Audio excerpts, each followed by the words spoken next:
ಜಾತಿ ಜನಗಣತಿಗೆ ಲಿಂಗಾಯತ ಒಕ್ಕಲಿಗ ನಾಯಕರಿಂದ ವಿರೋಧ ವ್ಯಕ್ತವಾದ ಬೆನ್ನಲ್ಲೇ ಸಿಎಂ ಸಿದ್ದರಾಮಯ್ಯ ಎಚ್ಚೆತ್ತಿದ್ದಾರೆ. ಇಂದು ಸಂಪುಟದಲ್ಲಿ ಜಾತಿ ಗಣತಿ ವರದಿ ಮಂಡಿಸುವ ನಿರ್ಧಾರದಿಂದ ಹಿಂದೆ ಸರಿದಿದ್ದಾರೆ. ದೆಹಲಿಯಲ್ಲಿ ಮಾತನಾಡಿದ ಸಿಎಂ, ಇಂದು ಸಂಪುಟದಲ್ಲಿ ಜಾತಿ ಗಣತಿ ವರದಿ ಮಂಡನೆಯಾಗಲ್ಲ ಎಂದು ಸ್ಪಷ್ಟನೆ ನೀಡಿದರು. ಇಂದು ಸಂಪುಟ ಸಭೆಯಲ್ಲಿ ವರದಿ ಮಂಡಿಸಬೇಕು ಅಂತ ಯೋಚನೆ ಇತ್ತು, ಆದರೆ ಜಾತಿ ಗಣತಿ ವರದಿಯನ್ನ ಮಂಡಿಸ್ತಾ ಇಲ್ಲ. ವರದಿಯಲ್ಲಿ ಏನಿದೆ ಅಂತ ನನಗೆ ಗೊತ್ತಿಲ್ಲ. ಇದುವರೆಗೂ ವರದಿಯನ್ನ ನಾವು ಓಪನ್ ಮಾಡಿಲ್ಲ. ಸಮುದಾಯವಾರು ಚರ್ಚೆ ನಡೀತಾ ಇರುವಂತದ್ದು ಊಹಾಪೋಹ ಅಂತ ಹೇಳಿದ್ದಾರೆ. ಕೆಪಿಸಿಸಿ ಅಧ್ಯಕ್ಷ ಸ್ಥಾನಕ್ಕಾಗಿ ಬೆಳಗಾವಿ ಸಾಹುಕಾರ್ ಸತೀಶ್ ಜಾರಕಿಹೊಳಿ ಹೊಸ ರಣತಂತ್ರ ಹೆಣೆದಿದ್ದಾರೆ. ಕೆಪಿಸಿಸಿ ಅಧ್ಯಕ್ಷ ಸ್ಥಾನ ಪಡೆಯಲು ದೆಹಲಿ ದಂಡಯಾತ್ರೆ ಮಾಡೋದಕ್ಕೆ ಸಜ್ಜಾಗಿದ್ದಾರೆ. ಜನವರಿ 27 ಅಥವಾ 28ಕ್ಕೆ ಸತೀಶ್ ಜಾರಕಿಹೊಳಿ ದೆಹಲಿಗೆ ತೆರಳಿ ಹೈಕಮಾಂಡ್ ನಾಯಕರನ್ನ ಭೇಟಿಯಾಗಲಿದ್ದಾರೆ. ಕೆಪಿಸಿಸಿ ಅಧ್ಯಕ್ಷ ಸ್ಥಾನದಿಂದ ಡಿಕೆಶಿಯನ್ನ ಬದಲಿಸಬೇಕು ಅಂತ ವರಿಷ್ಠರ ಎದುರು ಪಟ್ಟು ಹಿಡಿಯಲಿದ್ದಾರೆ. ಡಿಕೆಶಿ ಬದಲಾದ್ರೆ ನನ್ನ ಪರಿಗಣಿಸಿ ಎಂದು ಜಾರಕಿಹೊಳಿ ಹೈಕಮಾಂಡ್ ಮುಂದೆ ದಾಳ ಉರುಳಿಸಿದ್ದಾರೆ.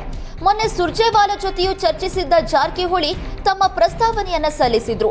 ಸಿಎಂ ಹಾಗೂ ಆಪ್ತ ಸಚಿವರ ಜೊತೆಯೂ ಚರ್ಚಿಸಿದ್ದ ಸತೀಶ್ ಜಾರಕಿಹೊಳಿ ಕೆಪಿಸಿಸಿ ಅಧ್ಯಕ್ಷ ಗಾದಿಗೆ ನಾನು ರೆಡಿ, ನಿಮ್ಮ ಅಭಿಪ್ರಾಯ ಹೇಳಿ ಅಂತ ಹೇಳಿದ್ರು. ಈಗ ಅವರೆಲ್ಲರ ಒಪ್ಪಿಗೆ ಪಡೆದಿರುವ ಸತೀಶ್ ಜಾರಕಿಹೊಳಿ ದೆಹಲಿಯಲ್ಲಿ ವರಿಷ್ಠರ ಮುಂದೆ ಪ್ರಸ್ತಾವನೆ ಸಲ್ಲಿಸಲಿದ್ದಾರೆ. ಕೆಪಿಸಿಸಿಗೆ ಹೊಸ ಅಧ್ಯಕ್ಷರ ನೇಮಕಕ್ಕೆ ಮನವಿ ಮಾಡಿದ್ದೇನೆ ಎಂದು ಸತೀಶ್ ಜಾರಕಿಹೊಳಿ ಹೇಳಿದರು. ಸುರ್ಜೇವಾಲಾ ಜೊತೆಗಿನ ಚರ್ಚೆ ಬಗ್ಗೆ ಸತೀಶ್ ಜಾರಕಿಹೊಳಿ ಸ್ಪಷ್ಟನೆ ನೀಡಿದರು. ಕೆಪಿಸಿಸಿಗೆ ಹೊಸ ಅಧ್ಯಕ್ಷರ ನೇಮಕಕ್ಕೆ ಮನವಿ ಮಾಡಿದ್ದೇನೆ. ಡಿಕೆಶಿಯನ್ನ ಮುಂದುವರಿಸೋದಾದರೆ ಸ್ಪಷ್ಟಪಡಿಸಿ ಅಂತ ಹೇಳಿದ್ದೇನೆ ಅಂತ ಹೇಳಿದರು. ಪೂರ್ಣ ಪ್ರಮಾಣದ ಅಧ್ಯಕ್ಷರು ಬೇಕು ಎನ್ನುವುದು ನಮ್ಮ ವಾದ. ವೋಟ್ ತರುವವರನ್ನು ಅಧ್ಯಕ್ಷ ಮಾಡಿ ಎಂದು ಹೇಳಿದ್ದೇನೆ. ನನ್ನನ್ನೇ ಕೆಪಿಸಿಸಿ ಅಧ್ಯಕ್ಷ ಮಾಡಿ ಅಂತ ನಾನು ಕೇಳ್ಕೊಂಡಿಲ್ಲ ಅಂತ ಹೇಳಿದ್ರು. ಶಾಸಕರ ಅಭಿಪ್ರಾಯದಂತೆ ಕೆಪಿಸಿಸಿ ಅಧ್ಯಕ್ಷರನ್ನ ಮಾಡಬೇಕು ಅಂತ ಹೇಳಿದ್ದೇನೆ ಅಂತ ಹೇಳಿದ್ರು. ಲೋಕಸಭೆ ಚುನಾವಣೆ ಬಳಿಕ ಕೆಪಿಸಿಸಿ ಅಧ್ಯಕ್ಷರ ಬದಲಾವಣೆ ಅಂದಿದ್ರು. ಲೋಕಸಭೆ ಚುನಾವಣೆ ಮುಗಿದು 6 ತಿಂಗಳ ಮೇಲಾಯಿತು. ಎಐಸಿಸಿ ಹಿಂದೆ ಹೇಳಿದ್ದನ್ನು ಈಗ ಜಾರಿ ಮಾಡಬೇಕಲ್ವಾ ಎಂದು ಬಹಿರಂಗವಾಗಿಯೇ ಅಸಮಾಧಾನ ಹೊರಹಾಕಿದ್ರು.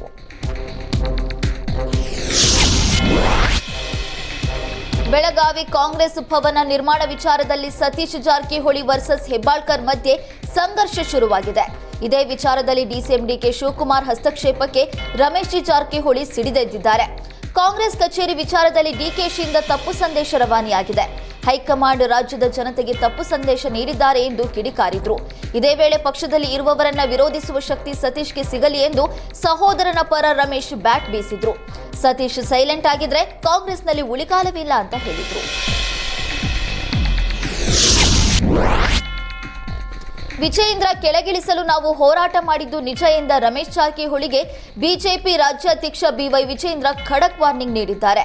ರಮೇಶ್ ಜಾರಕಿಹೊಳಿ ಎಚ್ಚರಿಕೆಯಿಂದ ಮಾತಾಡಲಿ. ಜಾರಕಿಹೊಳಿ ಬಾಯಿ ಹಿಡಿತದಲ್ಲಿಟ್ಕೊಂಡು ಮಾತಾಡಬೇಕು. ಬಹಿರಂಗವಾಗಿ ಮಾತನಾಡೋದು ಸರಿಯಲ್ಲ. ಏನೇ ಸಮಸ್ಯೆ ಇದ್ರೂ ಹೈಕಮಾಂಡ್ ಜೊತೆ ಚರ್ಚಿಸಿ ಎಂದು ತಿರುಗೇಟು ನೀಡಿದ್ದಾರೆ. ಯಾರ ವೈಫಲ್ಯ ಅಂತ ಅವರ ಕ್ಷೇತ್ರದ ಜನ ಹೇಳ್ತಾರೆ. ರಮೇಶ್ ಜಾರಕಿಹೊಳಿ ಬಗ್ಗೆ ಯಾಕೆ ತಲೆ ಕೆಡಿಸ್ಕೊಳ್ತೀರಿ? ಕೆಲವೇ ದಿನಗಳಲ್ಲಿ ಪಕ್ಷದಲ್ಲಿ ಎಲ್ಲವೂ ಸರಿ ಹೋಗುತ್ತೆ ಎಂದು ರೆಬಲ್ಸ್ ವಿರುದ್ಧ ಶಿಸ್ತು ಕ್ರಮದ ಸುಳಿವು ಕೊಟ್ಟಿದ್ದಾರೆ.